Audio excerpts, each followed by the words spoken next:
আসসালামু আলাইকুম বন্ধুরা, শুভ সকাল। আমি আছি হাসান, আপনাদের সাথে নতুন আরেকটি ভিডিও শেয়ার করার জন্য চলে আসলাম। তো অবশ্যই ভিডিওটি সম্পূর্ণ দেখবেন, আর যারা আমার চ্যানেলে নতুন তারা অবশ্যই চ্যানেলটিকে সাবস্ক্রাইব করে রাখবেন। তো আজকের ভিডিওটি খুবই ইন্টারেস্টিং হতে চলেছে। তো চলুন ভিডিওটি শুরু করছি। তো বন্ধুরা, আজকের ভিডিওটির টপিক থাকবে যে আপনার জীবনের মূল্য কার কাছে কেমন সেটা আপনি জানবেন কিভাবে। তো সেটাই আপনাদের এখন বুঝিয়ে বলবো। তো একটা গল্পের মাধ্যমে বুঝিয়ে বললে আপনারা সহজে বুঝতে পারবেন। সেটা হচ্ছে আপনার জীবনের মূল্য কত সেটা যদি জানতে চান, সেটা করতে হলে একটা গল্প এরকম ছিল যে একটা বাবা তার ছেলেকে জিজ্ঞেস করতেছিল যে তোমার মূল্য কত কার কাছে, তুমি সেটা কিভাবে বুঝবে।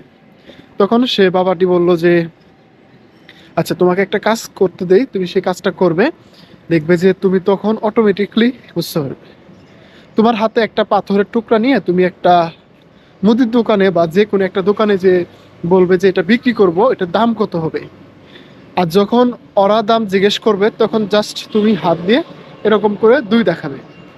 তুমি বলবে না 2000, 2 টাকা, 20 টাকা, এরকম কিছু বলবে না। জাস্ট তুমি হলে হাত দিয়ে দুই দেখাবে। তো ঠিক যে কথা সেই কাজ। তো ওই লোকটা, ওই বাচ্চাটা যখন একটা দোকানে গেল, দোকানে যাওয়ার পরে আহ, বললো যে আঙ্কেল আমি এই পাথরটা বিক্রি করব। তখন বললো যে কত টাকা। তখন ও হাত দিয়ে যখন এরকম দেখালো, তখন ওই দোকানদারটা বললো যে 20 টাকা। তখন সে আর কিছু বললো না। তখন সে আরেকটি জুয়েলারিসের দোকানে গেল, যেখানে পাথরের বিভিন্ন রকমের ডিজাইন করা জিনিসপত্র তৈরি করে, সেখানে গেল। তখন সেখানেও যে সেম কাহিনী, বললো যে এটা বিক্রি করব। দেখালো হাত দিয়ে কত বিক্রি। তখন সে দেখালো এরকম। তখন সে জুয়েলারিসের দোকানের যেহেতু পাথর, এটার দাম বেশি হবে বা এটা দিয়ে তারা বিভিন্ন রকমের জুয়েলারি সামগ্রী তৈরি করতে পারবে। তখন তারা বললো যে এটার দাম 2000 টাকা দিবে। তো ছেলেটি অবাক হয়ে গেল কি এই সামান্য এই পাথরটার দাম এত টাকা হতে পারে।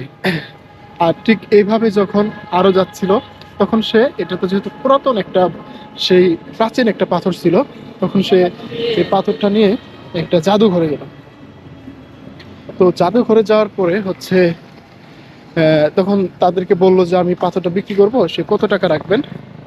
তখন জাদুঘরের যে অনার ছিল, যে তারা এসব কিনা বিক্রি বেচা করে, তো সেই লোকটা বললো যে এটার দাম তোমার জন্য 2 লক্ষ টাকা পাবে।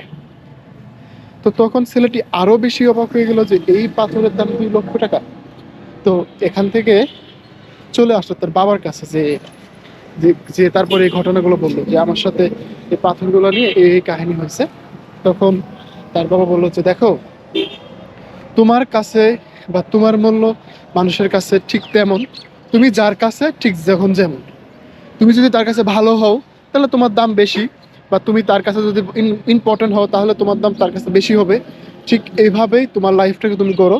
চাই চাই যেটা বলুক, যে যেভাবে বলুক, সেটার দিকে মন না দিয়ে তুমি তোমার মতো কাজ করে যাও, দেখবে যে তোমার দাম খুবই বেশি, খুবই মূল্যবান হবে।